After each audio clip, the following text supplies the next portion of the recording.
Baler Skate Park. Nandito tayo ngayon sa Baler Skate Park. Grabe, napakaganda pala dito.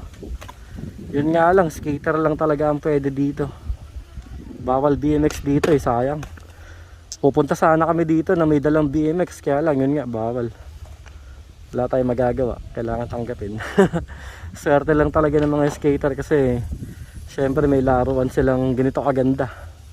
Grabe, ang ganda. Sana magkaroon ng ganito malapit sa Metro Manila. Yung obstacle nito, swabe oh. Pang international yung datingan ng skate park na to. Ang ganda. Eto, meron pa palang ball setup dito. Grabe, ang ganda naman dito. Swabe, ang laki nito sa personal. Eto po. Yan oh. Sarap. Dapat ata lumipat na tayo sa skate.